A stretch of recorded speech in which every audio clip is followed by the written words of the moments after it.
Okay, go, David.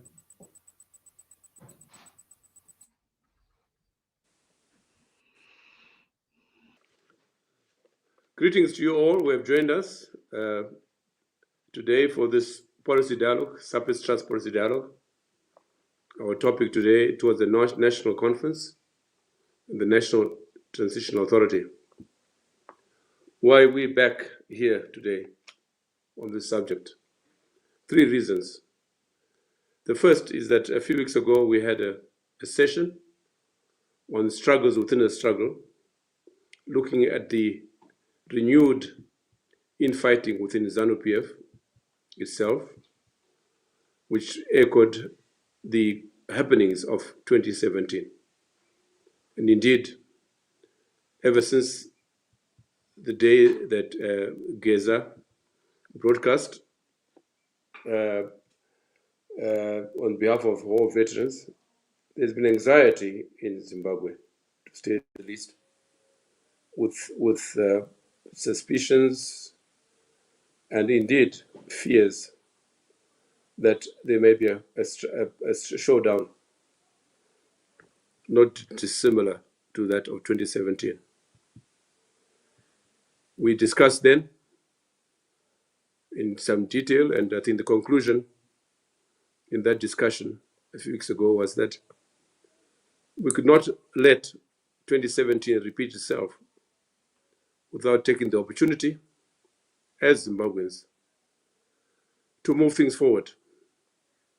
In other words, to avoid one, as Jana Ncube highlighted, to avoid a repeat of the aftermath of 2017, in which military rule became a reality, and secondly, that the lack of constitutionalism, the lack of an accountable executive, a vibrant legislature, and an independent judiciary.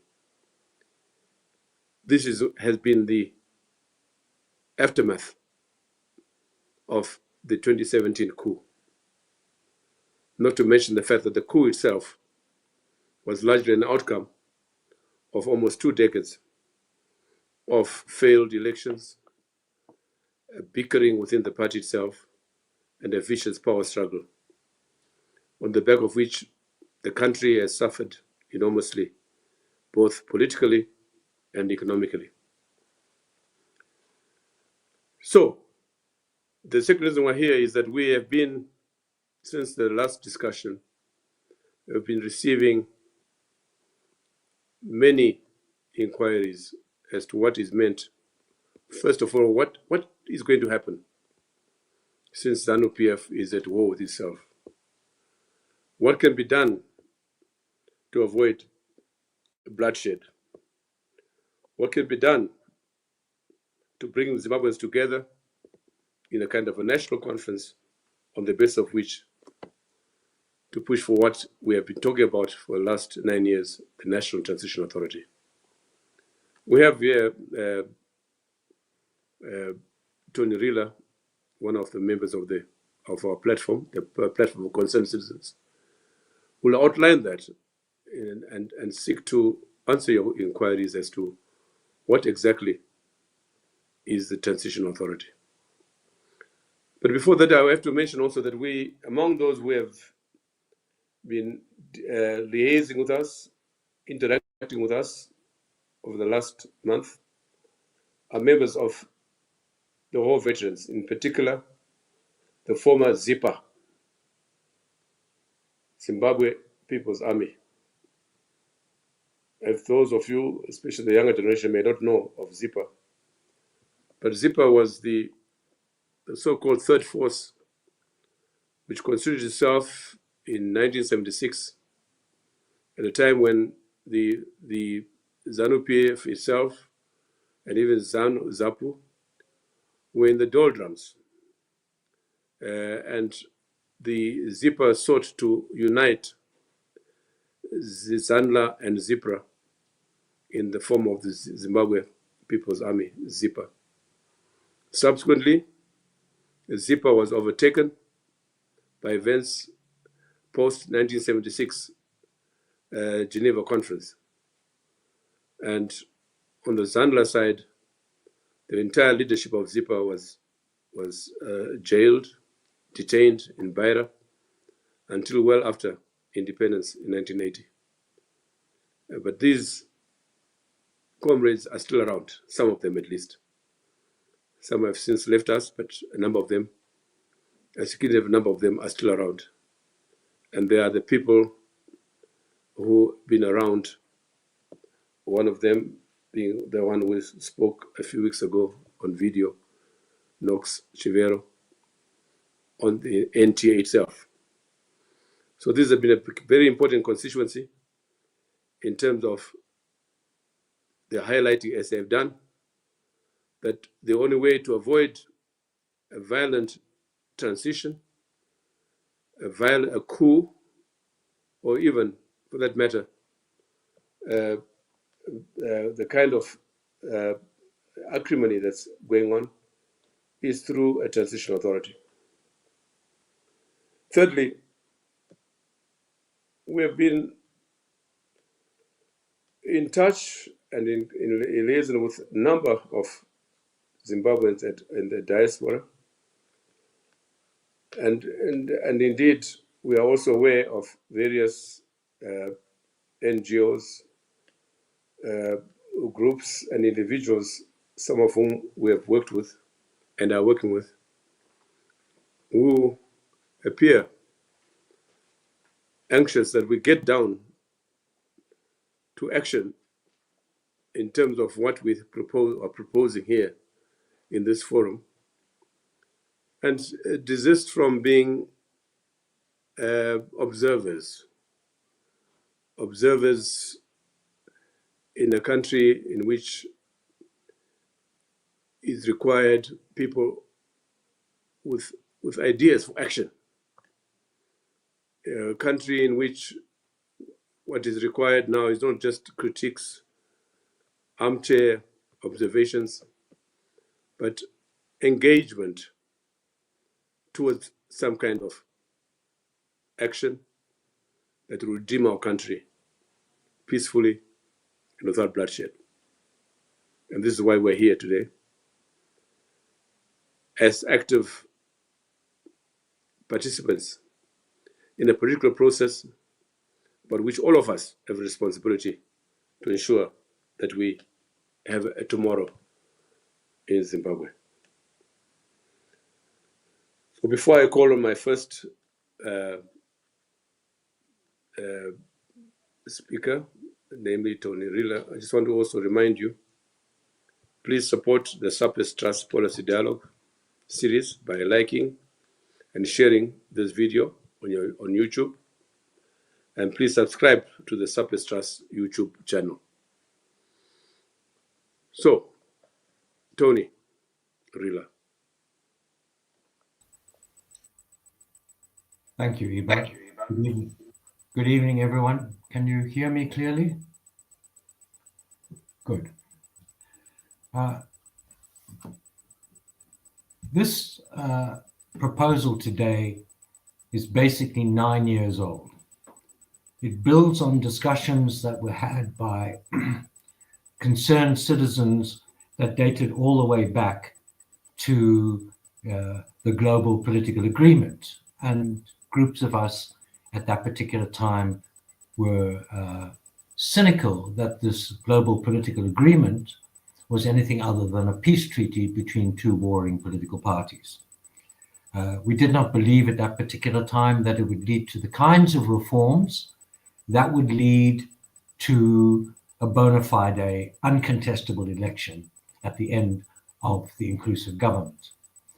So in 2016, when some of us read Ibo's paper on the securocrat state, his diagnosis of the system, and not the individuals, the system that was incapable of either political or economic reform, and even had made the point that this was likely at some point because of fractures within the state, which Ivo has just alluded to, go back a very long way, might even lead to a coup.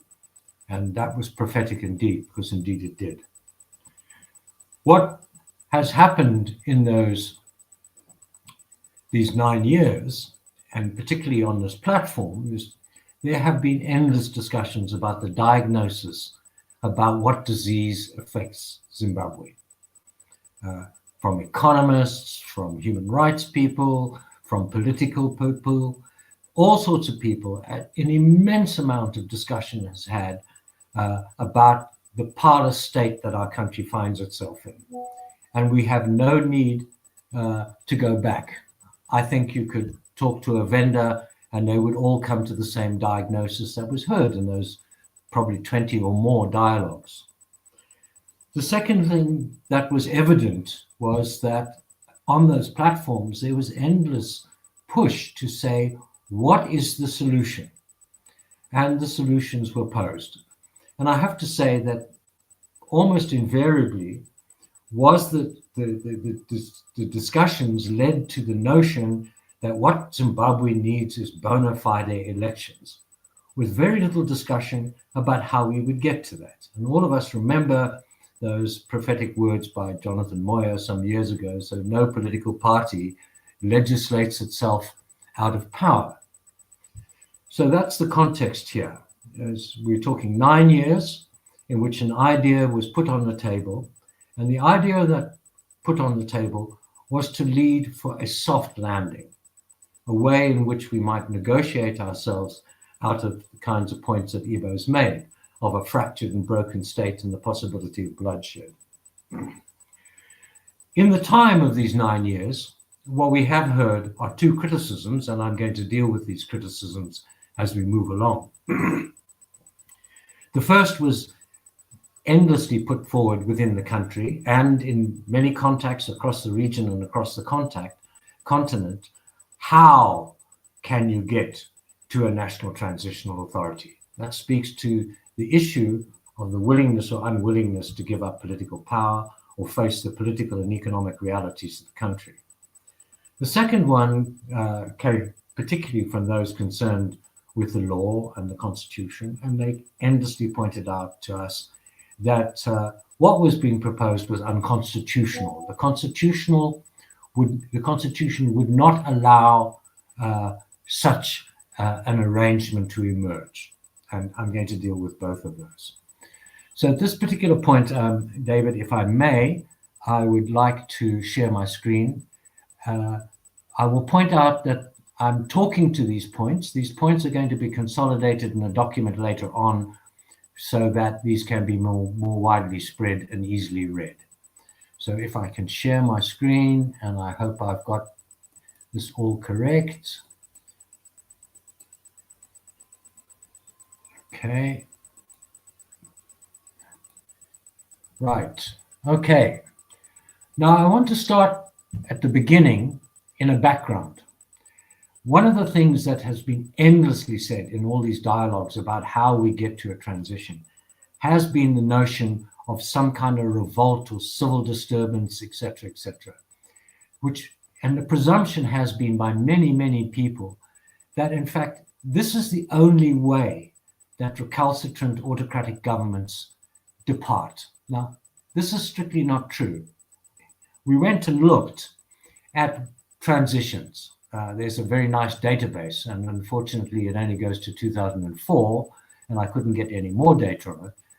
But 70 transitions took place between 1970 and 2024. Hang on, and if you look at it, what you will see. It's not showing. The screen is not showing. Is that showing on the screen? It is. Thank you.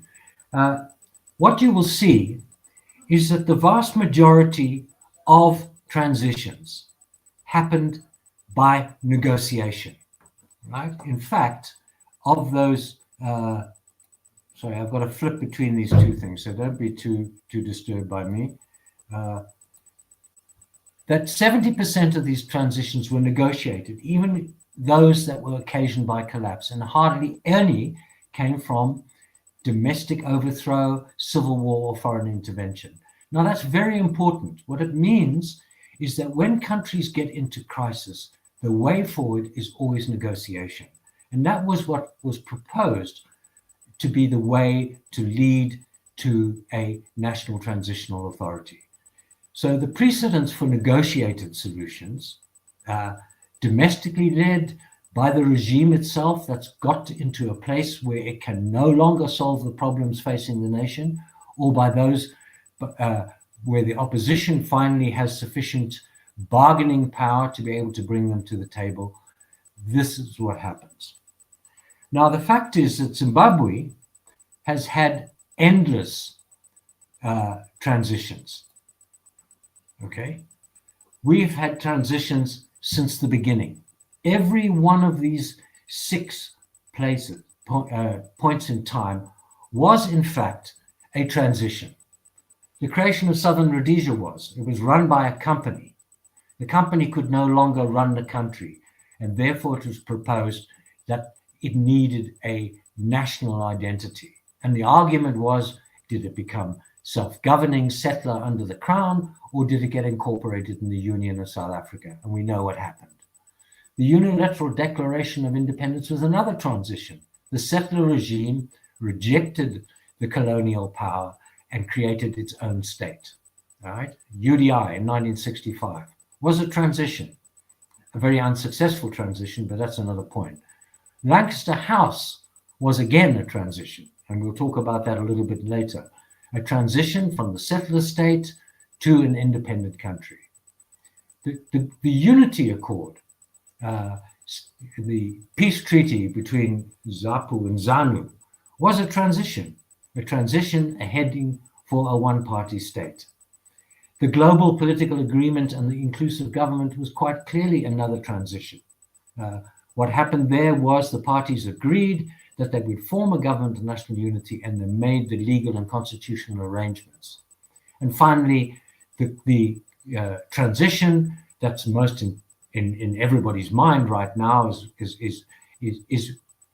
are we going to have a repeat of that? So let's be under no illusion that negotiated transitions happen in our history. They happen all the time. Now,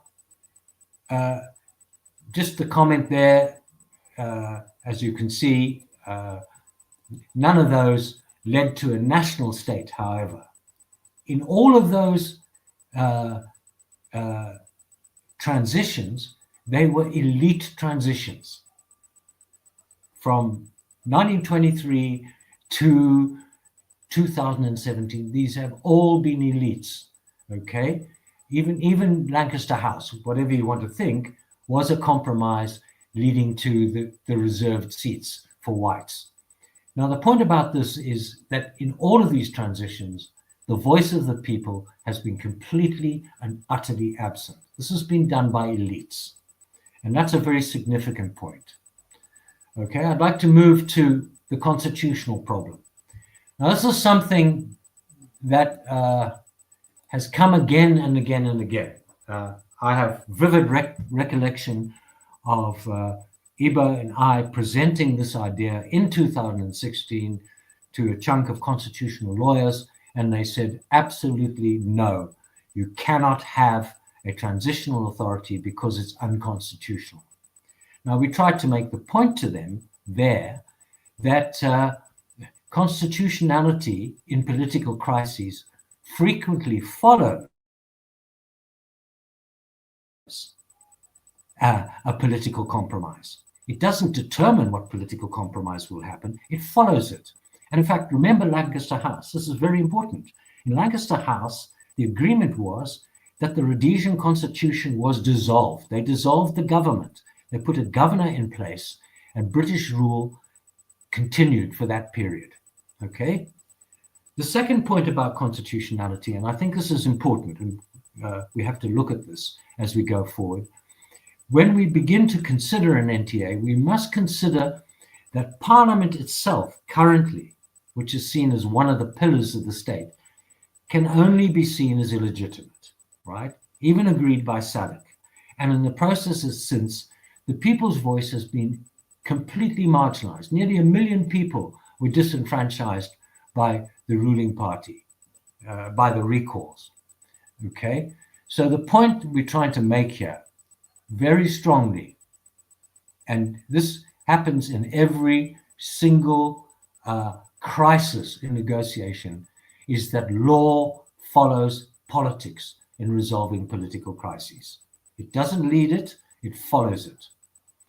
So just quickly, and I'm not going to take long, what do you mean by a transitional authority? It's very simple. It's a short period of political and legal reforms necessary to establishing a legitimate government through an election that has national consensus in its outcome.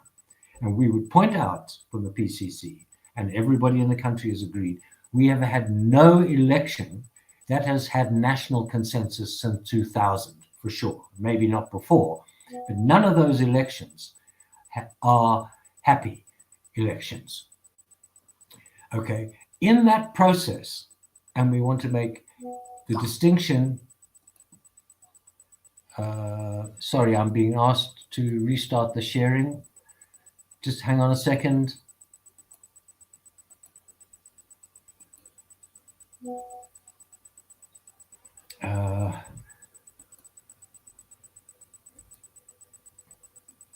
Okay, sorry, I gather this was not showing on the other channel. Sorry about that. So the reform process, and I want to make a distinction here that all of us agree, different from the GNU. This reform process solves the problems that impede the functioning of the country, leading to a genuine election, right? That's the point of these reforms, right? That's why you do this, okay? I think nobody would disagree with the notion that between 2009 and 2013, no reforms took place of any consequence, except that we got a constitution, which was largely a political agreement between the two major political parties, with very little input from the people.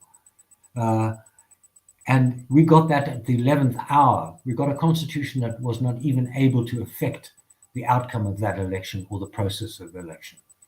Now, South Africa, by contrast, and this is what we want to point out here strongly, excuse me, in 2000 and in 1993, they passed something called the Transitional Executive Council Act. That Executive Council Act superseded the South African Constitution and created an interim constitution and a governing body, and that act continued to the election. It governed the government that took place, that took form, the Government of National Unity in 94, and it stayed in place until 1996 when South Africa got its new constitution. So the point that's being made here is that it is possible to set up a process of reform governed by a body established by law and constitutionally, superseding other kinds of superseding the constitution and allowing a reform process to deal with the legal, political, and economic problems that are necessary to create national consensus. And by nature, and this might be different, what we're proposing is that a National Transitional Authority must be, in its nature, a non-partisan institution and a technical reform process. This is not about political horse trading. This is about reform. So, moving on. So how do you go about setting up a National Transitional Authority process? Ibo mentioned that at the last dialogue discussing Zimbabwe, the point was made very strongly, and we've heard this again and again around the country, that there is need for a national process. This is posed as a national conference, and we're going to say more about what that national conference. This is the preliminary step that takes place. And in fact, there are 4 steps here in this process. The second thing is that you need a mediated political settlement and the legal establishment of an NTA. It's critical that the National Conference calls for a mediated political settlement. And why do we say mediation? I'm going to say a little bit about that in a minute. Then the NTA operates for this interregnum, whether it's 2 or 3 years. Currently, we are due for an election in 28, so therefore say 3 years. And at the end of that process, you have a founding election in which a government is put in place that everybody accepts. There is no contest. It's been done fairly, as it was in 1994 in South Africa. Now, in South Africa, and the reason we're talking about political settlement, and I'm going to go to the next point, is we are such a badly fractured country. We have huge difficulty in ZANU-PF conceding that they will leave power. We have virtually no credible opposition. And any settlement, therefore, and this is why the National Conference is so important, will need the power of the people to force this political settlement. Now, political settlement, we've said, well, let's go to the National Conference first, okay? The National Conference is a critical first step. Now, what we're proposing is that this National Conference is not partisan influences, partisan constituencies coming together to discuss the future. We're proposing that a national conference is of individuals chosen for their credibility and their national interest. Right? We do not want an elite pact of horse trading between hostile political interests producing some kind of compromise. We want a frank, open, detailed discussion by individuals who will put the interests of the nation rather than their narrow constituencies at heart. And this national conference has to have a number of clear objectives.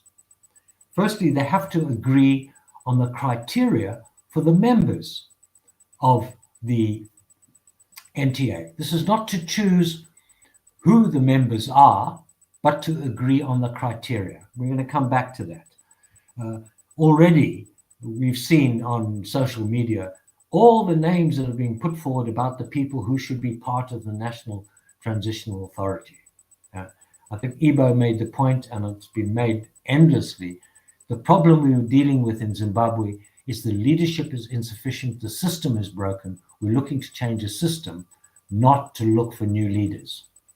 We need to agree at that national conference on the procedures of the NTA, right? How's it going to work? How will they come to decisions about policies? It might even involve finding experts. Let me just scroll down a bit. An expert group, right?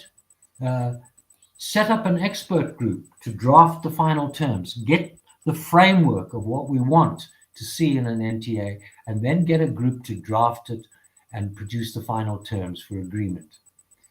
Parliament's role, as it was in South Africa, is merely, and actually also during the global political agreement, is merely to give effect to the legislation necessary to constitute the NTA, right? That can be a schedule to the existing constitution. It might also be an entirely different thing, an interim constitution as South Africa had. When it comes to political settlement, I think it's fair to say, and I made the point earlier, that the polarization in this country is extreme. It's between parties. Zimbabwe is the most politically polarized country, pretty much in most of Africa.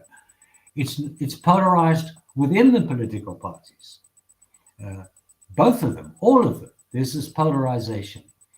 So sometimes when a country is in crisis, it's necessary to look for some external interest. Lancaster House happened because of the external interest and pressure that came from the Commonwealth and from the frontline states. That was critical to bringing those people together to say there is another way.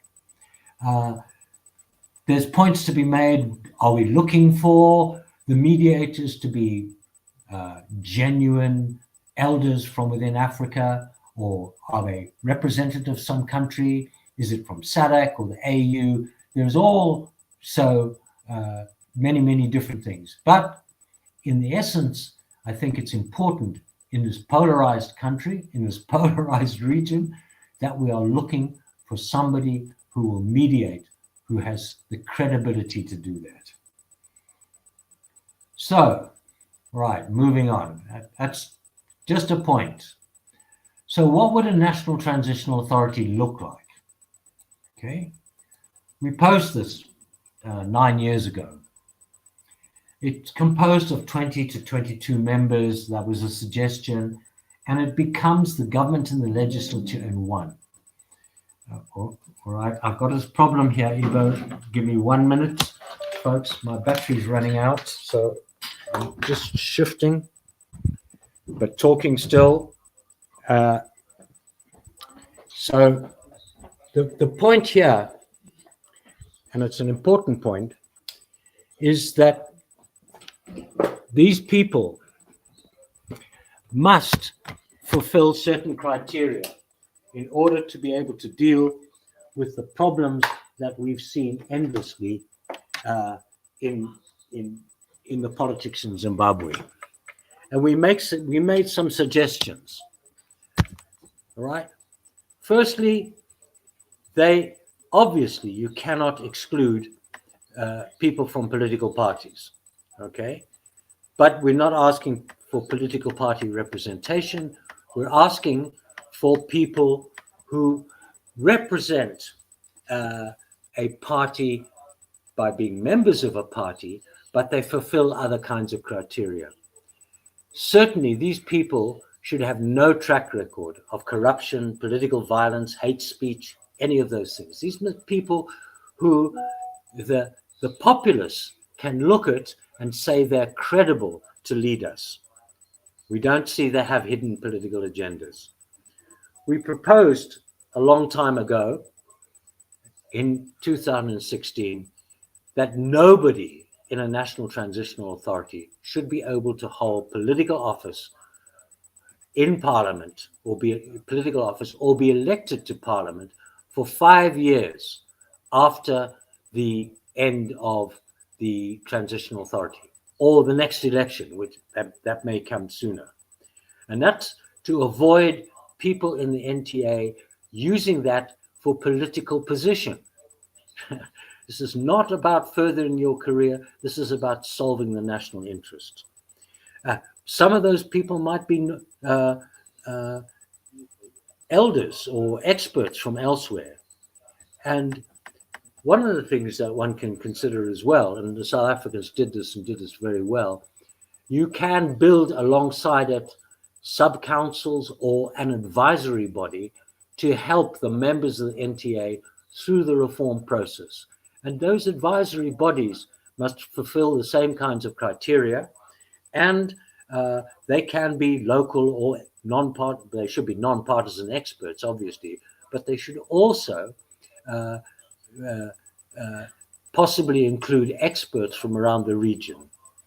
The critical factor in this is that the security sector will be brought under full civilian control. And that is a critical issue. Those of you who follow Sudan and some of those places, the inability to put the military under full civilian control, as it was in South Africa, as it was after Lancaster House, is a critical problem for any decent transition. Okay, so moving along, just to say, and it has to be clear that a National Transitional Authority can't solve all the country's problems forever. You know, the church has put out a wonderful document called the Zimbabwe we want. It's a wish list. It's important. That's what we want to see Zimbabwe look like. But you cannot do that in the life of a transition. What you can do is to achieve the conditions for a free and fair election and resolve the problems in the country as far as you possible, the political, the economic, the legal, the social. You solve as many of those problems that will make it certain that an election in Zimbabwe will take place, and the party that is elected clearly has a mandate to govern and continue the reform process. Now, there are lots of points there. I'm not going to deal with them, but they're obviously simple: constitutionalism to the existing constitution that's amended by having a schedule or an interim constitution, reforming institutions, reforming the electoral process, and undertaking critical things in the life of the country: debt management, macroeconomic policy consistency. All of those things have to be addressed, and they have to be addressed now because of the mess the country is in, the dire situation that ordinary citizens are finding themselves in. Okay, so I'm coming to an end, I think. No, I've done something stupid. Right. Now, beginnings and ends. Going back to the notion that there's a process. The process begins with a national conference, the agreement that we need a particular solution to Zimbabwe.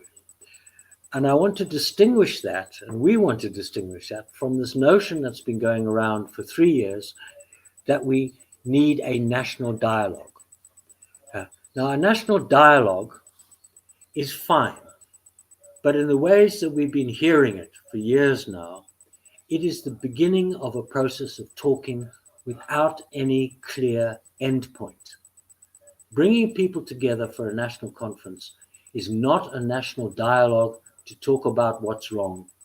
That has been discussed endlessly in multiple policy dialogues. And it's clear, we know what the problems are. We do not need a dialogue to understand the disease.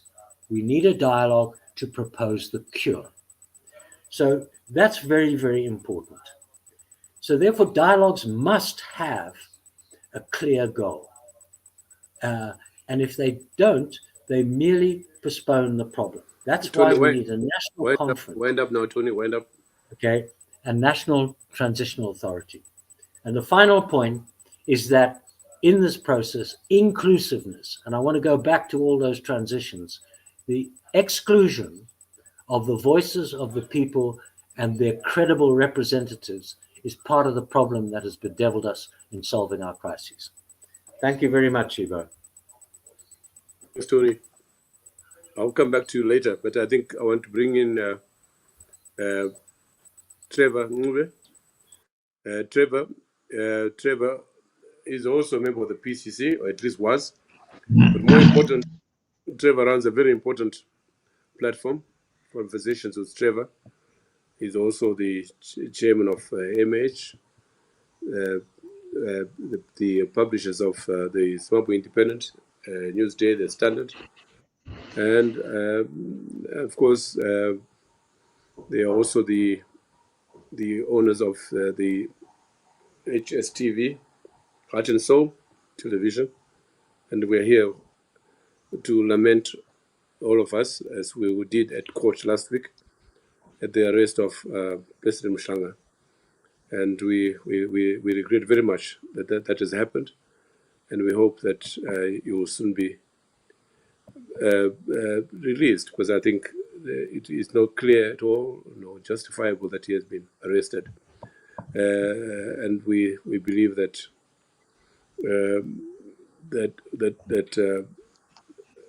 it's an injustice in itself that has befallen this young man.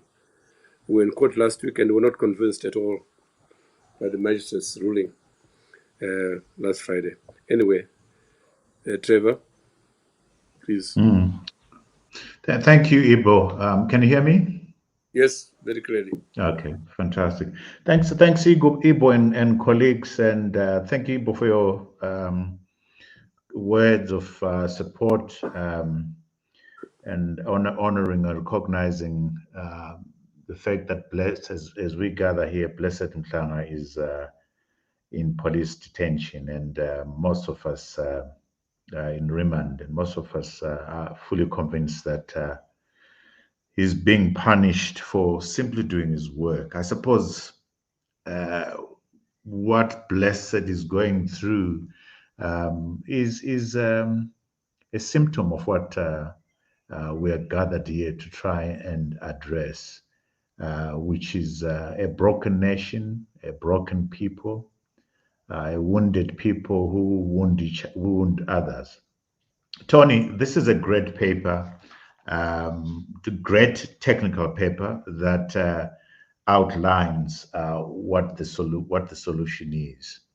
And I agree with really a lot of the technical issues that you've raised. I mean, I don't know if colleagues are aware that as we're gathering here, Syria is having its own national conference after a terrible civil war, and the fact that to me it's an indication that the Syrian National Dialogue Conference,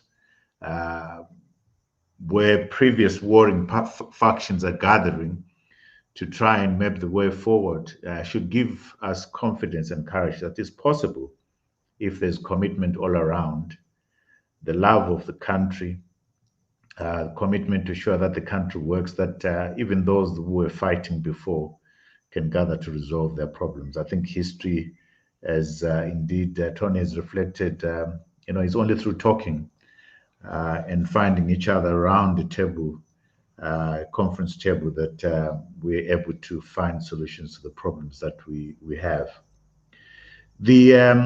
So it's a good technical document. My view would be there are certain instances where the document, whilst at the end you talk about inclusiveness, there is quite a number of places where I feel the document is excluding other people. I would love to see a recognition of the effort that has been put in place by others that has made us safely arrive where we are. This thing is not landed. We are trying to land it. I think the process of a national dialogue, those that have taken place, must be recognized as having been processes that have defined the Zimbabwe we want. I think a document of this nature must reflect that it is providing a technical solution to a political and social and economic problem. And without repeating what has been done, it's simply bringing on board the work that has been, the beautiful body of work that has been done by the churches, the Zimbabwe that we want, which maps the nature of the problem and does provide solutions. The National Transitional Authority provides that technical solution. It is as a result, it is dry, it is technical.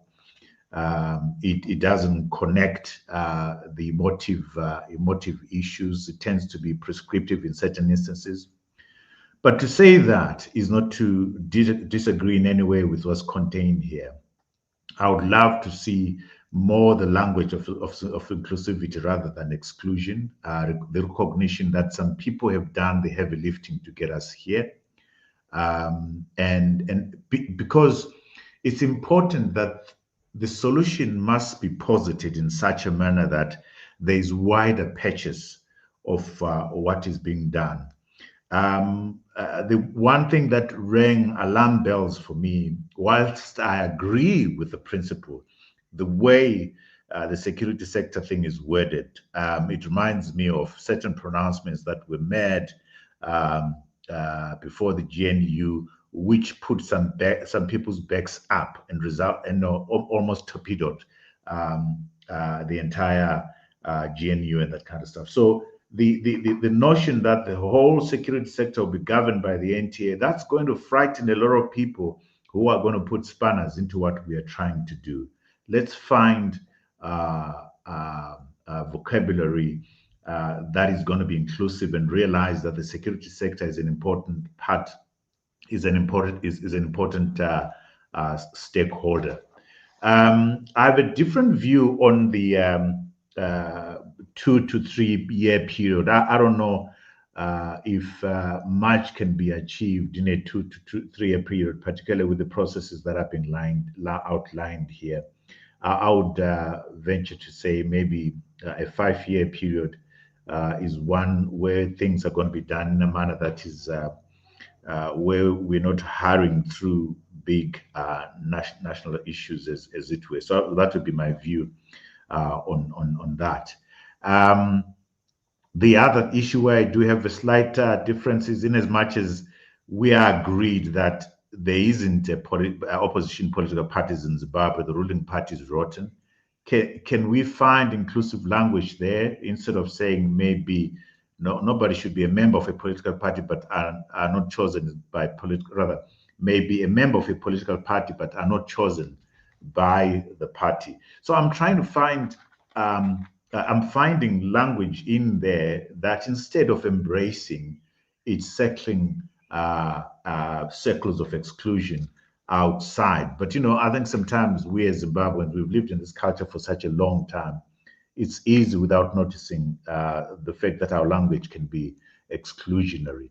I would love us to get to a point where the tone is one where it's fully embracive, it's fully inclusive, and it does connect to the work, Ibo and Tony, that others have done in describing where it is that we want to go in much more detail, and where we want to go, recognizing that the until the 2013 constitution was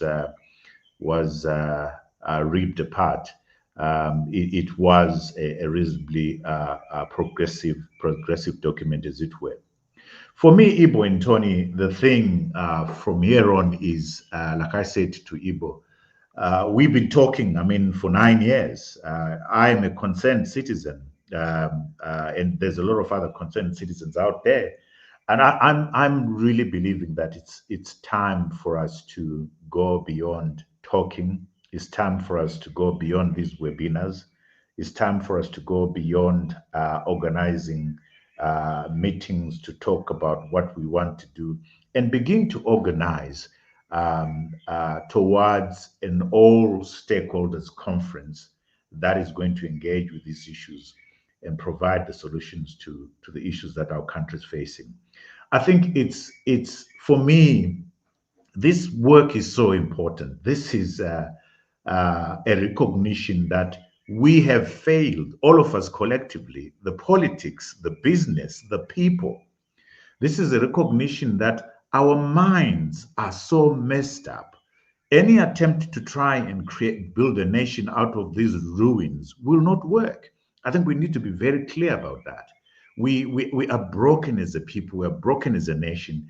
Anybody that argues against the process of a national conference, the process of an NTA, clearly does not love this country. Clearly does not have children and grandchildren who are going to inherit this country, because our children, as we sit here, stand to inherit the ruin. So for me, this is bigger than just the NTA. This is an opportunity for us to build a new country.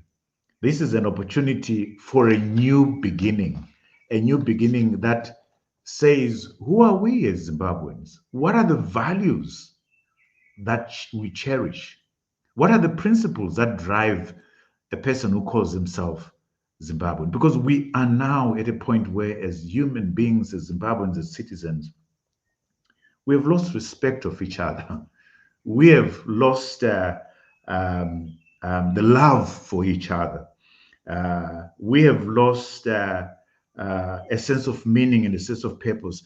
I'm hankering and hungry for that place where we set into motion, not through just the webinars, not through the papers that we deliver, but we organize for a process that will deliver a peaceful Zimbabwe that our children and our grandchildren are going to inherit. What Tony has presented is a great technical thing that fits into a very big piece. And I think I'll end my comments for the time being, Ibo and Tony, and say thank you for the work you've done.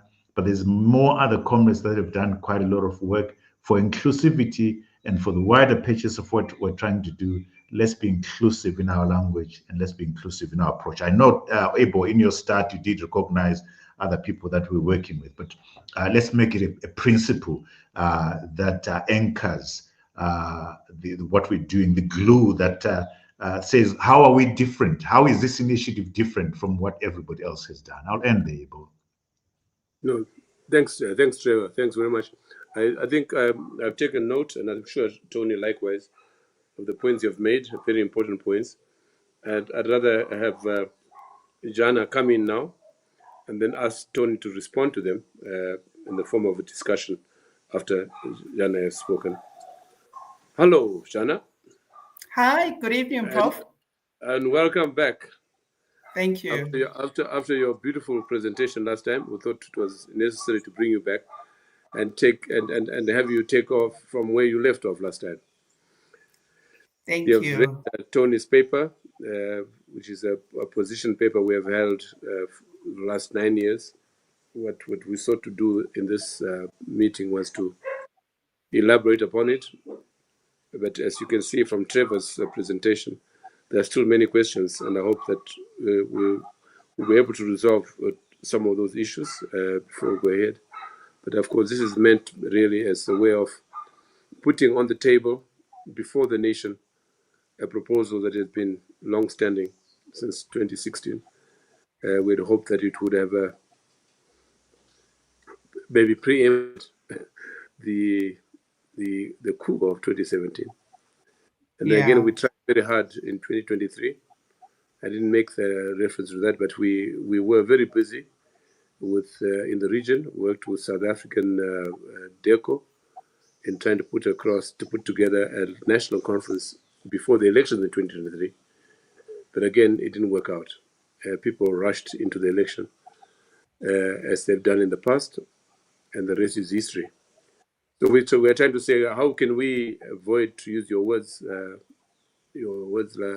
last forum, how can we avoid falling into the same pitfalls as we did in 2017?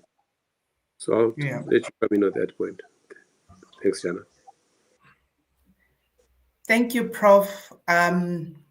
I decided to follow Tony's footsteps and also try and put my points in slides. Let's see if I have done a good job. I don't know if tech can help me. David? On my side, I am sharing. David, can you? Oh, okay. There we are. Great. Okay. So thank you, Prof, and thanks, Tony, and my brother Trevor for the input into the discussion so far. I am actually wishing I probably had come before Tony, because I'm going to take us a little bit back and offer more generic suggestions and thoughts, because I think Tony has presented a much more specific proposal, which for me, I think would be a result of a national dialogue and does not happen before a national dialogue. I thought I would want to align for me with what I understand to be a national dialogue. It is a nationally owned political process aimed at generating a consensus among a broad range of stakeholders to address very specific issues or crises within a society with a clear sense of objectives and goals and ends that it seeks to achieve. And I think in our case, Zimbabwe being in a crisis as it is right now, there is a case for sure for a national dialogue. If I put it even simple and take it out of scholarly terminologies, it's really a conversation that can be held nationally that would have a consequence and a benefit to the people of Zimbabwe. I think in our last discussion, we spoke about a case for a national dialogue in Zimbabwe, and I thought it would really still be important to reiterate this as we continue to make a call for a national dialogue. We needed to end the continuous cycle of protracted crisis in Zimbabwe. This needs to end. Even our 2013 constitution espouses objectives of ensuring that Zimbabwe is a country of unity, where people live peaceable, and where we have stability in all aspects of our lives, politically, economically, which we are not experiencing. Zimbabweans want dialogue. Afrobarometer in their last survey in Zimbabwe actually discovered that 73% of our national average want dialogue. They see it as the best way of resolving the issues that the country is facing. We need to break away from a culture of resolving dispute, acquiring power and positions through violence, which is what we have seen, be it in our electoral cycle and in between. Force and cohesion are what we actually see being used as tools instead of dialogue, which is what we ought to cultivate. We also need dialogue so that we can overcome our differences. This does not necessarily mean we have to agree on everything. We're different human beings, but surely we can come to a common consensus and agreement of what is of national interest in this country, shared and guided by a shared vision for Zimbabwe as development. Afrobarometer in that same survey last year discovered that Zimbabwe is actually the most polarized country among the 42 African countries that they periodically assess. We are the most polarized, which means we seem to actually fail to agree even on anything. And yet all of us are living under these economic challenges and pains and a really bad experience of lack of development and a cohesive living. There is a need to reset the social contract between those who govern, those who have power and position, and the rest of society. There is no trust in this country. You can ask the two Johns of the Reserve Bank that regardless what they have projected, you can ask the Minister of Finance, regardless the budgets and the articulations he makes, Zimbabweans are still not putting their money in the banks. There is no trust.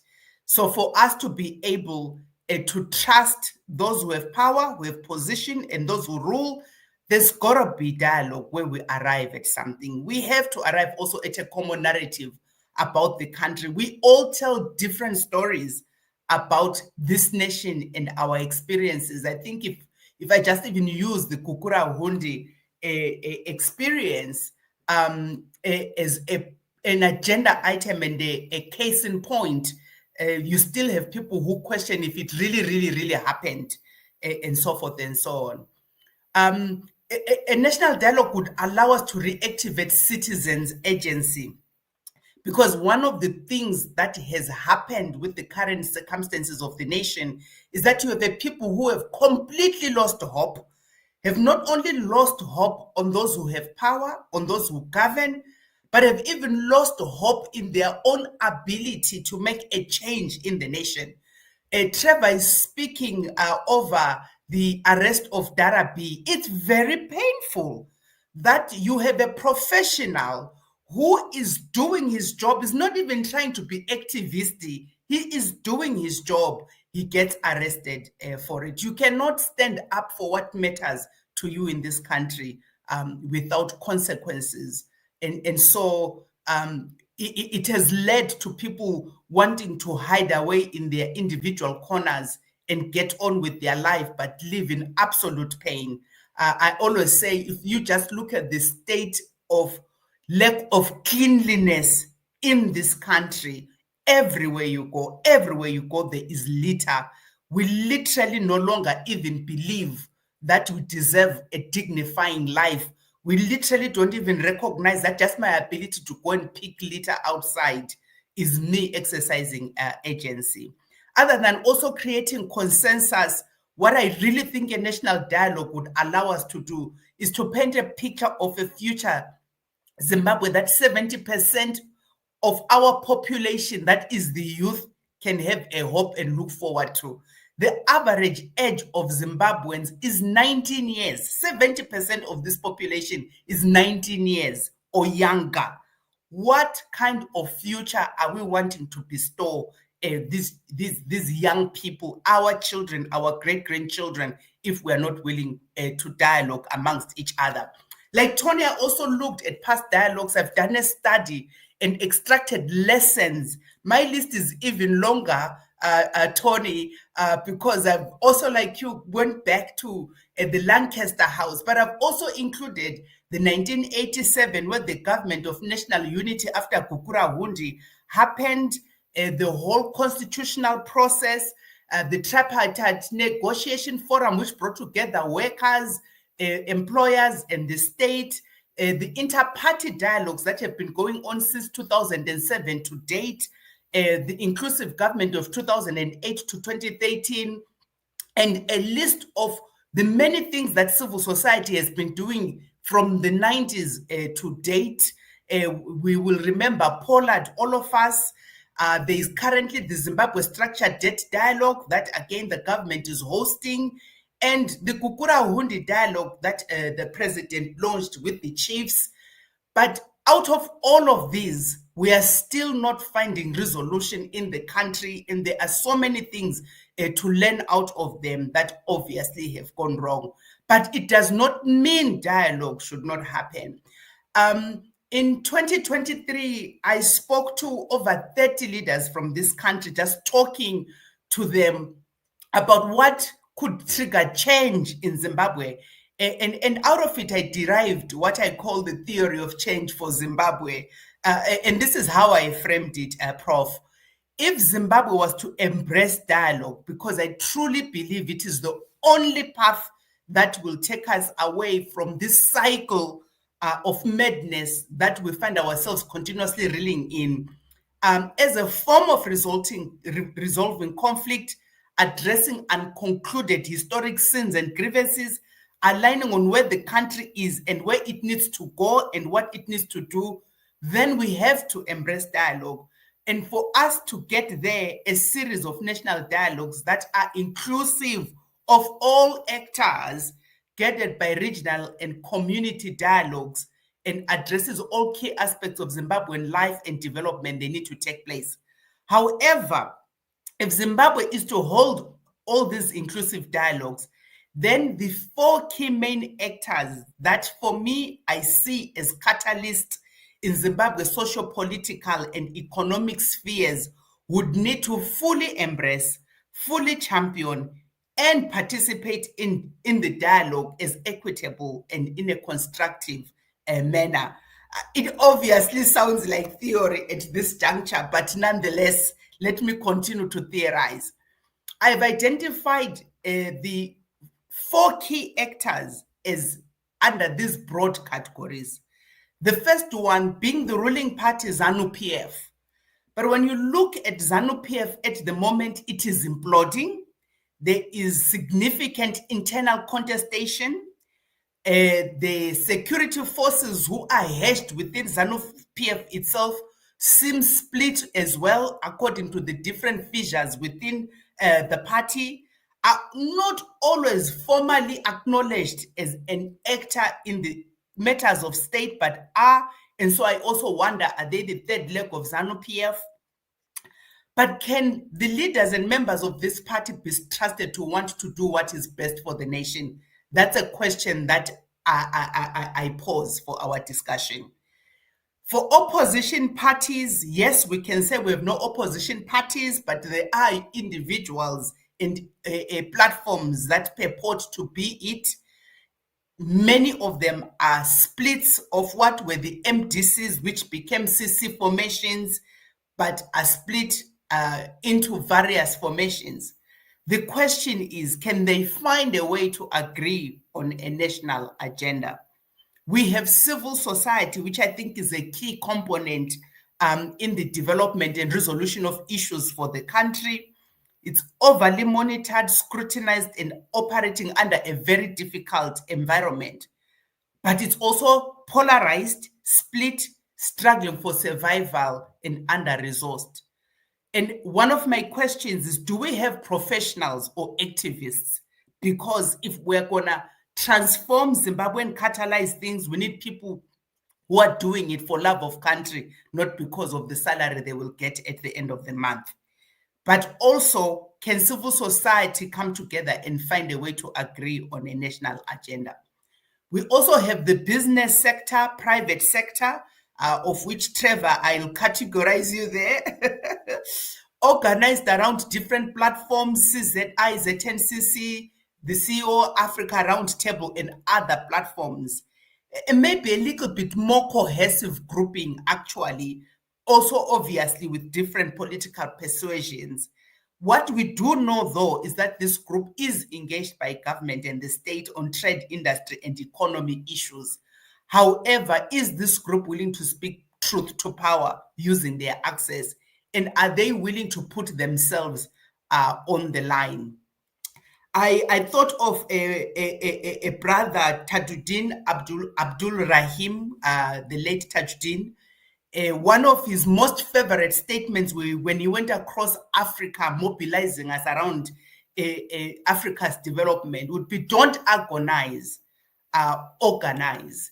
And for me, I want to repeat my plea and call today to the Church of Zimbabwe that may the church please get us started, because like Trevor is saying, we need to stop being people who talk, analyze, write papers, and act. And I want to conclude with this, Prof, that yes, the theory I have painted, it would be ideal if all the different actors can get in a room and talk through the issues of the nation. But I think we also can see that there is unwillingness for that to happen. And I think it ought not to stop the church getting us going, but must bring together those actors that are willing to find a solution for Zimbabwe. Zimbabwe belongs to all of us.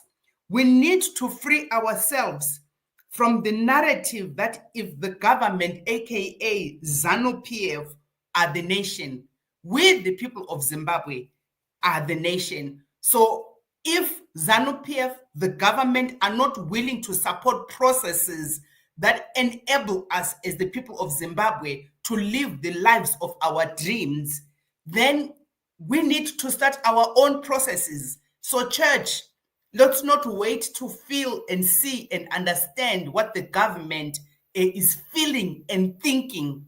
Let's organize. We need to free ourselves from reacting to what ZANU-PF does or does not do, which is the disposition we seem to have positioned ourselves to. Right now in this country, with completely no real opposition, that's what is happening. As ordinary people, we react, but we don't even have alternative narratives being put out there when policies are being put in place and announced. We need spaces for coalescing and consensus building so that we can actually come together as Zimbabwe. We need a space for Zimbabweans to engage on the issues that are affecting us, to find solutions for ourselves.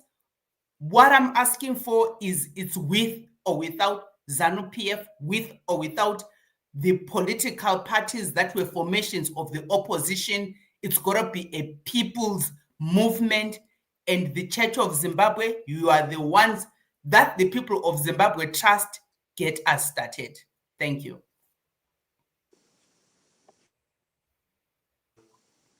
Thanks very much. There's so many questions you've raised here, along with Trevor's, and we have enough time to discuss them. But one of the questions I have for you right away is, do you believe that the national conference, the one which we are requesting the church to convene, do you think that will be a culmination of dialogue at its best? Because basically, as Tony outlined in his presentation, dialogue has been going on for a long time. Dialogue not only here in Zimbabwe, but at wine estates in South Africa, and right through the last 5 years, have been dialogues under various guises, under various NGOs, Zimbabwe Institute, and the Crisis Coalition. All these have had dialogues, and I'm also one who joins Tony to say that I believe that the dialogue has been on the wrong basis. There was a feeling that if you brought ZANU-PF and MDC together in dialogue, that will solve the problem. This was mainly led by donors, who saw that a settlement, a solution can be achieved by adversaries coming together, which has not happened. My feeling is that we have not addressed the main problem in Zimbabwe. The problem in Zimbabwe is the problem of the state. That's where the problem is. And I think when we talk about dialogue now, is really, and we're talking about moving forward towards a culmination of this dialogue around a national conference which tackles the problem of the state as we know it. And I think Tony has outlined that in great detail. So do you think there's appetite in the church? As I noted your plea to the church, almost desperate. Is it just because there's been reluctance, lack of cohesion, incoherence on part of the church in the face of the plea? And I've been in several meetings in the last few weeks, and each one of those meetings has ended up with a resolution that let's ask the church to convene a national conference as a beginning towards this kind of settlement that Tony that we have put on the table, all of us. What do you consider to be the position of the churches? Well, I'm a child of the church, a congregant in the church, but not in its leadership. So I will preface with that.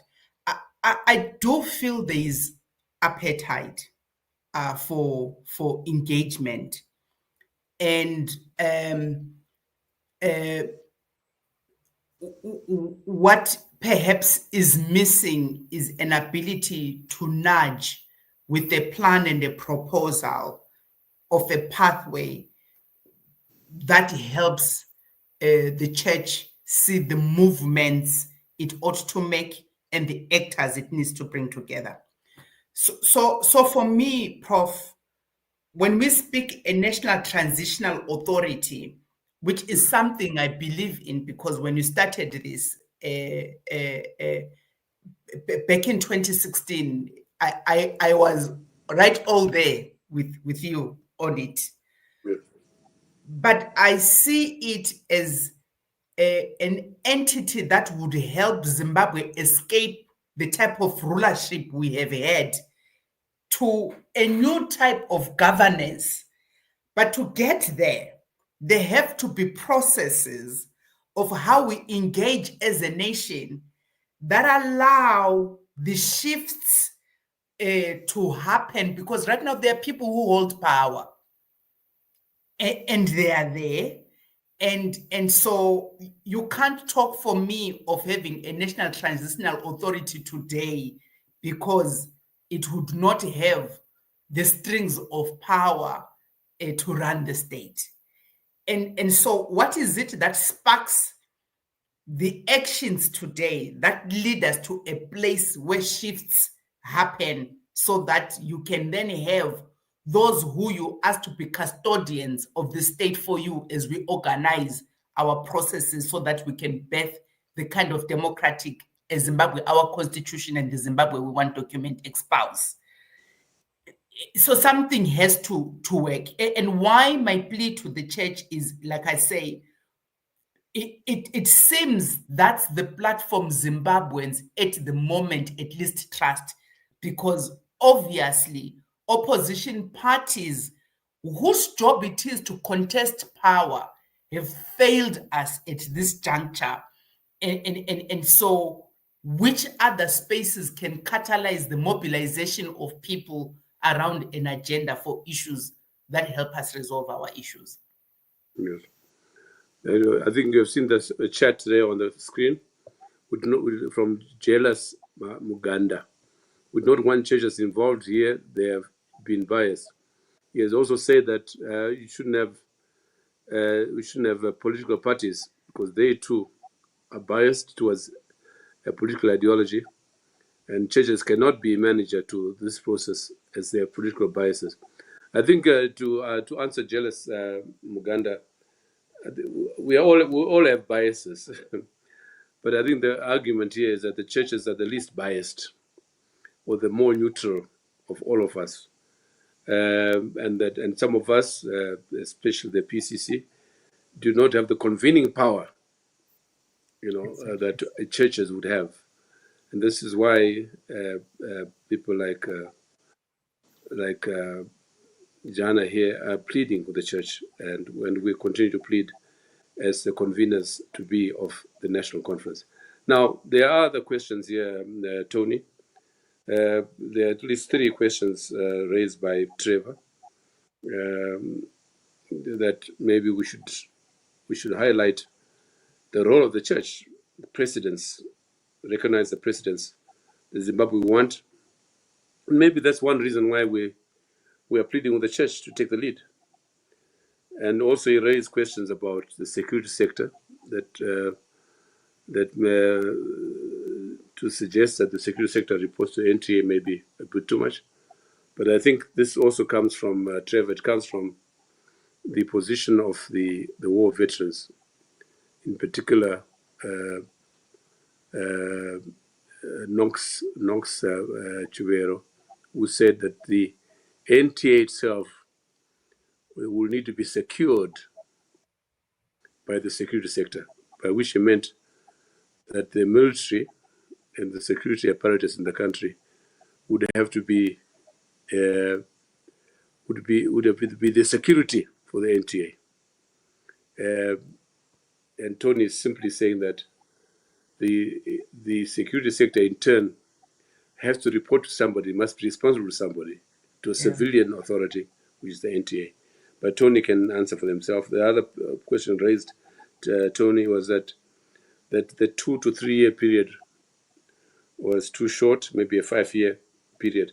I think the reason for that, if I may say, Tony, on my own, Trevor, on my own behalf, is that we felt that if we are able to pull off an NTA now, it should be there for 3 years to the next elections, which are statutorily due in 2028. And that's the reason why the 3-year is being mentioned. But I think it's a point for discussion. Also, a transitional government, by definition, is not a government in place. You don't want a non-elected authority to be too long in the saddle. It creates controversy. They want these people to do their job and get off and go on. They may not finish the task, but at least they can set the foundations for better performance on the part of government in waiting. Yeah, And of course, Trevor has said that, and I said this before, it's time for action. And by implication that national conference is the beginning of the action. So Tony, you want to come in on that? Thank you.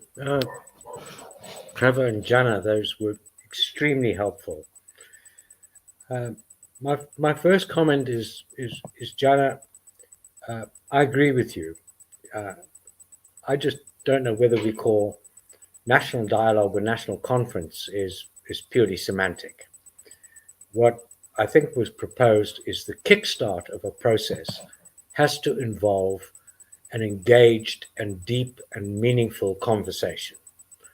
Now, what lies behind that are many of the points you made, and that is the citizens have lost faith. You went to the Afrobarometer, I'll go back to the Afrobarometer. Zimbabweans do not trust anybody in this country at all, except churches and NGOs and to some extent traditional leaders. They don't trust political parties, they don't trust the state, they don't trust the government, they don't trust political officers. They are deeply distrustful. So the process of a national dialogue stroke conference means that that conference has to be composed of people that will create trust in the citizen. And that's why we raised these points about non-partisan participation. There's an enormous difference between a dialogue where you bring the warring parties together and put them across a table and try to get an agreement in a country that disputes that as being in any way sensible. They don't believe in these people. So the purpose of it is to bring people who have credibility for people, the citizens, so that they can put the energy behind something that they believe in. Now, I don't think that's easy, but I think the churches are the right leaders for this. And through their enormous network, I do believe they can put together a national conference of credible people to pose a way forward. Now, we have outlined from the PCC what may sound like a very technical solution, and I hear your points very strongly, Trevor, that attempts have been made before. But a dialogue does have to have a goal. And what is that goal? What is the thing that people are looking for? It's a transformational process, and that's the notion behind an NTA. And in that, it's a difficult idea to pose something that may feel so stark for everybody. But our sense from the PCC of having to talk to people about a transformational process for 9 years has been largely to hear it disputed, as I went in the beginning, on two criticisms: that people will not give up power, and secondly, that the mechanism proposed is wrong. What we're proposing is that this process has to begin by whatever you want to call it, national dialogue or national conference. The appropriate conveners for this are the churches. The constitution of that process has to create trust. And that's the commodity that's missing right now. This is not to diminish any of the attempts that have been made. The Zimbabwe we want, the National Convergence Platform. But as you pointed out quite clearly, Jana, the broken trust in the country is so severe that we need a new reset. And the reset, in my belief, is that we have to go to people in a conference convened by the churches who have credibility. Okay, I'll deal with that point for the time being. Thanks. Trevor, you want to come in? One of the questions I have here, just before you come in, to two questions. One, how do we go about instituting the national conference? What can we resolve here and now as to how we can get the churches to convene a national conference? Tony has also outlined the criteria for the National Conference, for the composition or the membership of the National Conference. How feasible is that? And what time frame do you attach to it, Trevor? You know, Ibo, I'm excited to say it's very feasible. I've been talking to bishops and other church leaders. There is so much appetite. My sister Jana is right. There is appetite for something of this sort. I think this is the moment, Ibo, where the time is right, the idea is right. What's now needed is execution. And Tony and Ibo, I'm going to throw something at you that I want to reflect on, you to reflect on. A couple of times you've said 9 years we've been doing this. I want to ask you guys to self-reflect. What is it that has been done in the last 9 years that has failed? That explains why we are here in terms of traction. But in asking you that question, Ibo and Tony, I want to say this, that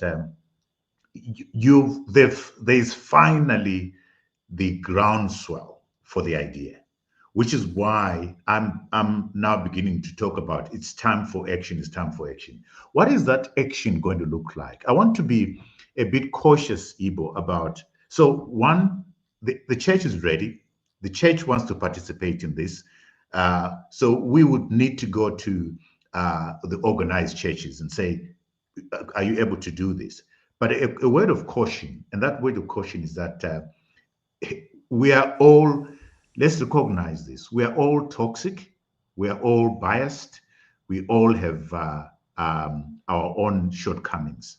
So the approach ought to be that the churches are part of the stakeholders, okay? They are equal amongst all the stakeholders that are going to come in. They are being given a lead position of some sort, but ZNCC, CZI, Labour, the women's organization, youth organization, and so forth. So to answer your question, Ibo, I would say if we were to put some fire under our feet, is to say next week, let's send the invitations begin to be sent out to these to organize their labor, organized business, and so forth. This is what we're doing. The churches might play a leading role and so forth. But the appetite for this is there. Why is the appetite there, Ibo? The appetite is there because we all recognize the opposition has failed. We all recognize the ruling party has failed. We all recognize that there's something wrong with us and we all need help. And this help is going to come to us from all of us. I think it's important to underline that. But to answer your question directly, the church is ready, but let's not fall into the pitfall of one stakeholder falling and jeopardizing the whole effort. We are all joint stakeholders. We are all interested with our weaknesses and that kind of stuff. So for me, that's very important. Jana did mention, I think somebody else did, you know, the issue, Ibo, about civil society. Civil society is toxic. Civil society is divided. Civil society has got different agendas from, a different kind of civil society and that kind of stuff. For me, I think the fundamental thing is let's all recognize we are hurting. Let's all recognize that. So Tony says we don't trust anybody. That's true. But this body, Ibo, this initiative that you've started has the potential to make Zimbabweans believe in a better Zimbabwe, to reset. So how we do this is going to be fundamentally important. But the emphasis for me is that language of inclusion, that language of recognizing, Tony, that some people have done the heavy lifting. It's not as if we're dropping from Mars with this solution. It's part of for lack of a better word, the wave, the tsunami that has gotten us here. So for us to embrace the energy of the tsunami, we must embrace everybody. I'll end with the last issue, which I really feel strongly about, the issue of the security sector.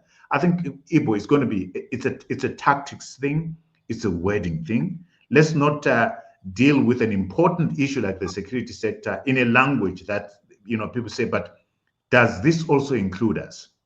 And you are the diplomats, you are the academics. What wording can come in that says, this is a key sector, this is an important sector, this is an important stakeholder? What language does not frighten? What languages embraces? We even taking note of the fact that what we are wanting to achieve, Ibo, is that the security sector is under civilian authority. It ought to be there. But must it be flagged as big as that in the language that we're doing? I think the tactics demand that the language and the wording and the flagging be different. So the church is ready, Ibo. The church wants to run with this, but let's find other stakeholders who are in a similar situation. I'll end it there for now. No, thanks, Trevor. I think there's a question there from Chimama. How can other groups communicate? I've seen similar comments from Chimama on social media. It's a very important question that it's how to make this national conference all-inclusive, how to constitute the various groups. I take it Chimama is in the diaspora, and we have many people in the diaspora. I would say at least 6 million of Zimbabweans in the diaspora. And we have to make the point here now that we do not exclude the diaspora. On the contrary, one of the major component of this platform is the diaspora. So maybe Tony and Jana and Trevor, maybe some thoughts on how we can begin constituting the national conference. Trevor has made the point, it's not the church. We are saying the church convenes. Clearly, it will need the support of all the other various groups. Jana has already made the point and anointed Trevor as the organizer of the business sector. And maybe we can say, Chimama, can you be the organizer for a section of the diaspora, wherever you are? But clearly, we need to see how, in a previous discussion, when we thought we might just pull off a national conference last year, 2023, we had identified groups in the diaspora: North America, Western Europe, South Africa, Botswana. Maybe we should go back to that, Tony. And people like Chimama who has joined us, Julius Maganda, and others. We can begin putting together, but I think it's a work in progress. We should start right now. What do you say to that, Tony?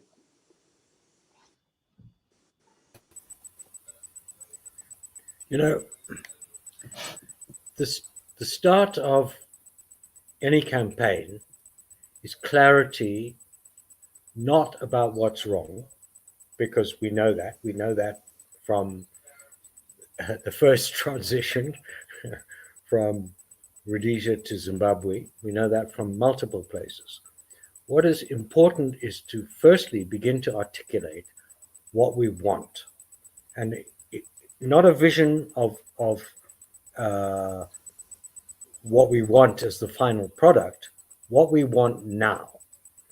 So the notion that we need a national discussion, and the notion that we recognize that the systems that we have are broken and ineffective for solving our problems needs to be said strongly by the thought leaders in society. That's churches, business, women, the youth, Uncle Tom Cobley and all.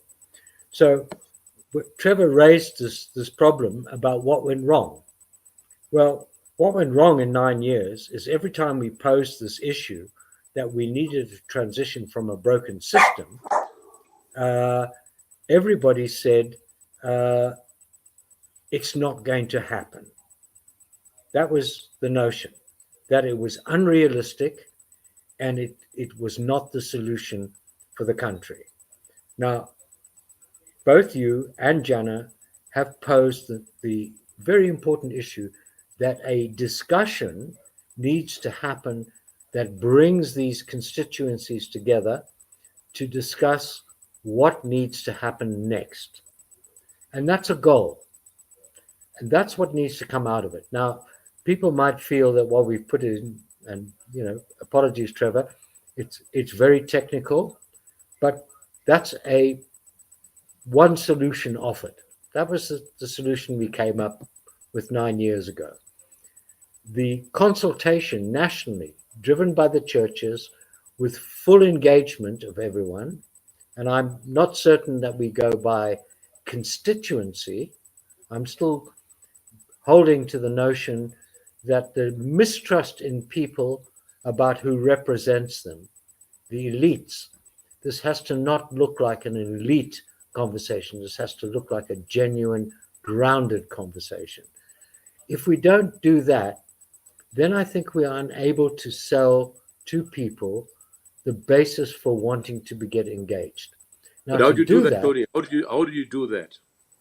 How do we do that? What is the modus operandi? What's the agency of doing so? Of not only involving the agency, but also the various representations as been raised by Chimanga here. How do you go about it? Right. From tomorrow. And the point is, in the discussion we're having, is someone has to take the lead. As you pointed out quite clearly, the PCC has no convening power. When a convening power says, we need to discuss this question for a particular solution, that can happen. That means those who have the power to convene have the power to communicate. That's what needs to happen. So it's not enough to do backdoor consultations left, right, and center with everyone. It needs to be put front and center right now. This is what we need to do. And those people with the convening power have to state that boldly. Come on board, Zimbabweans, through social media, by statement, by leaders standing up and saying it. That way you communicate to everybody. And that way the people can begin to communicate with all those things. There's no central hub. We're talking about a movement like the UDF, where you can communicate with everybody about the issue. That needs to happen.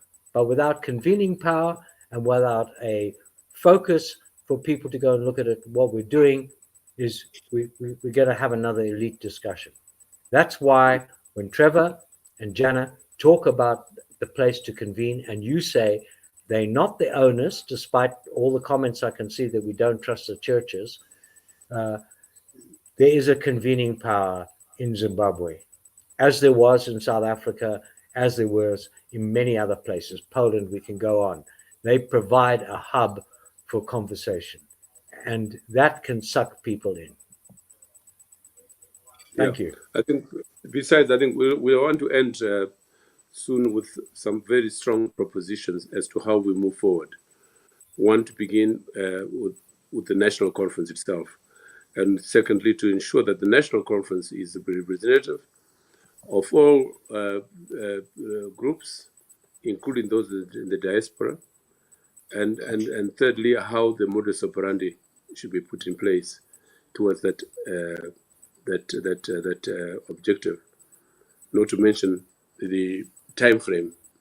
We need to move quickly. The point which we don't want to forget about is what raised by Trevor, the security sector. Not only that, but also the ZANU-PF itself. Concurrent or simultaneous with the national conference, the process must include necessarily contacts with the various factors such as ZANU-PF itself, state actors such as the military, and of course opposition elements, diverse and as disunited as they are important factors. How do we put in place a modus operandi, a framework through which we can ensure that all sectors of society have been consulted, and what is the time frame for that, and above all, what kind of resources do we require to move across? The church have indicated, by the way, that they are not averse to the national conference, but they are also talking about resources. They will need help in terms of putting together the national conference. One is reminded of the National Convergence Platform of some years ago, when we almost pulled it off towards the national conference, with a big turnout at ZCC in Hatfield. I think that that's the kind of model we're looking at, Tony.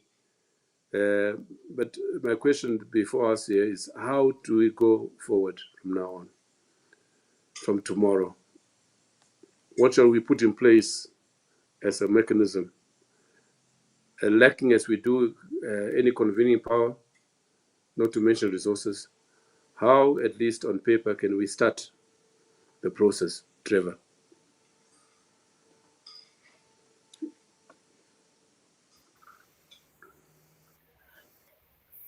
Prof, if I can come in, can you hear me? Yes. You know, I see the comments on the church. I first want to speak into that. And I understand the frustration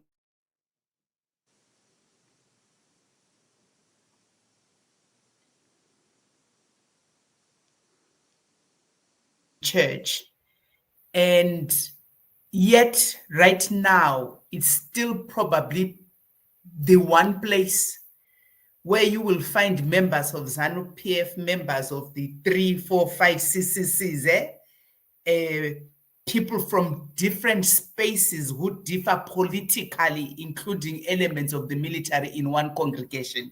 I have seen it myself. And so the ability to reach out to these different stakeholders, precisely to your point, the best voices, actors who can reach all these different elements, as diverse as we are and as polarized as we are, and can reason together with those people to bring them to a conversation, is the church. So that's why we will continue to say why the church, precisely for the point you are raising on the why the church and its convening capacity and power, and at least the least polarized, as Tony and Trevor put it.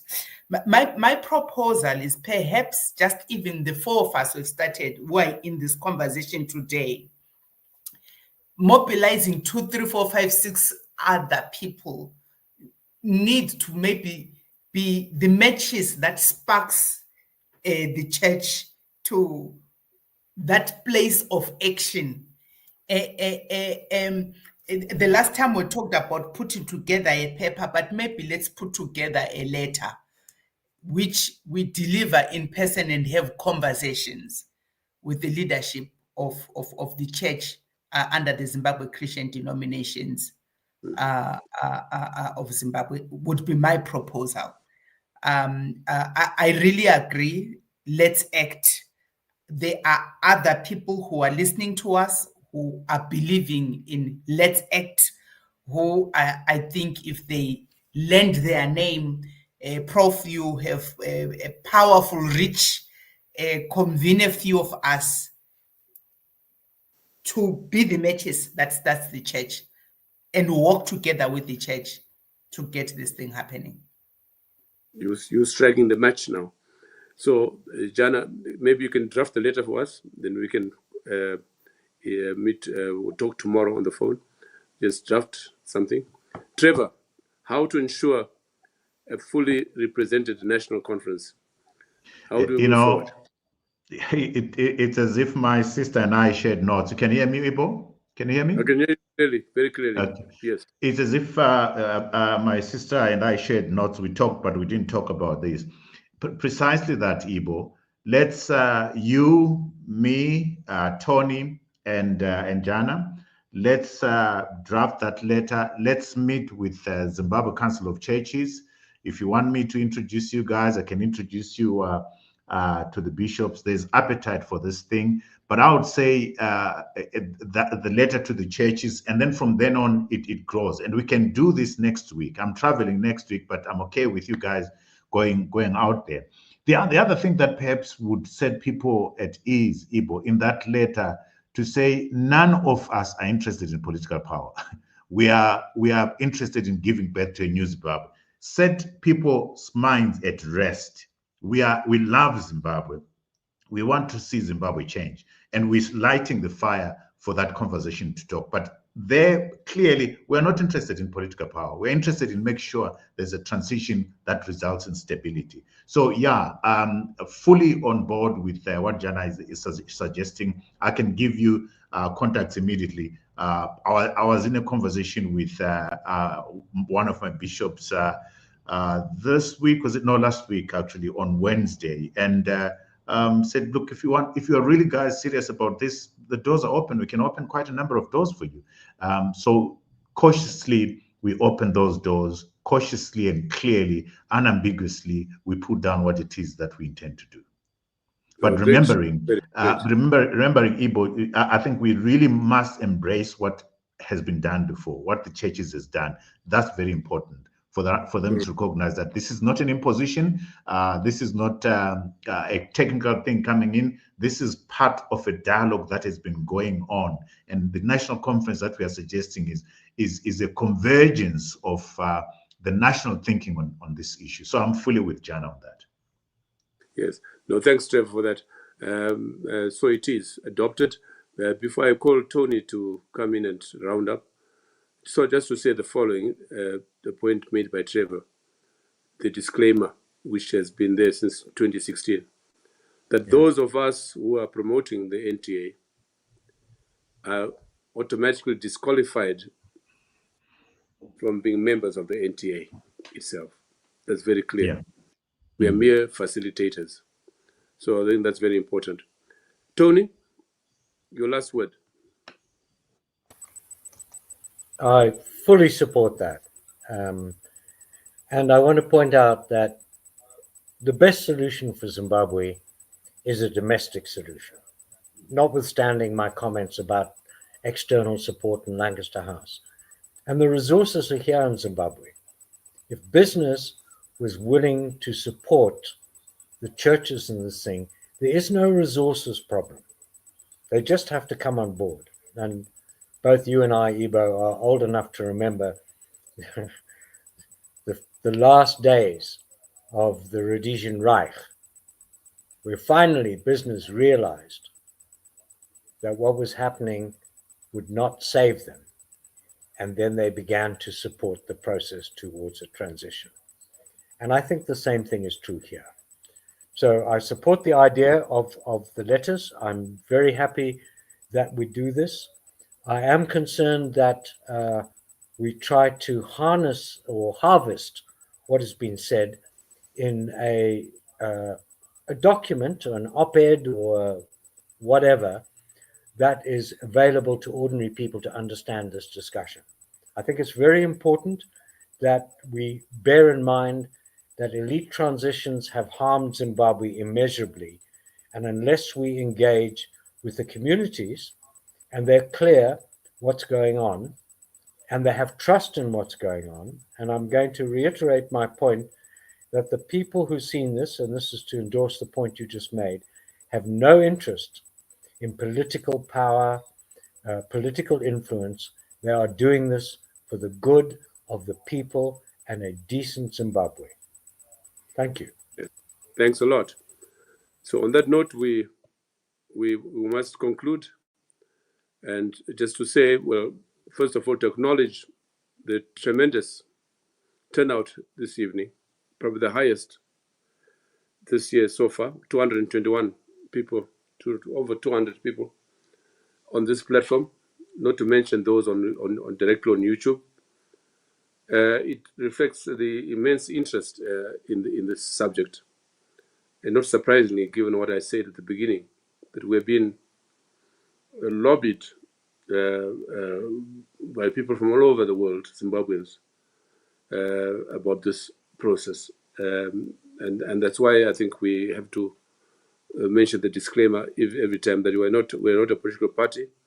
We don't have convening power as PCC, the four of us, and that we depend on all of you who have joined the conversation and the various sections of Zimbabwean society to come together we seek your advice, your input as to how we can move this process forward. We believe we have the grand opportunity to reset Zimbabwe and become the growing nation that we should be. After all these tribulations, more than 40 years of tribulations in Zimbabwe, I think we should seize the moment and see what best we can do out of this. So thank you very much, and thank you again, all of you who have joined us this evening. And again, thank you very much for those of you in the diaspora who have joined us. We are together. Tritese, Sisonke. Again, please support the SAPES Trust Policy Dialogue series by liking and sharing this video on YouTube. And please subscribe to the SAPES Trust YouTube channel. Thank you. Goodbye.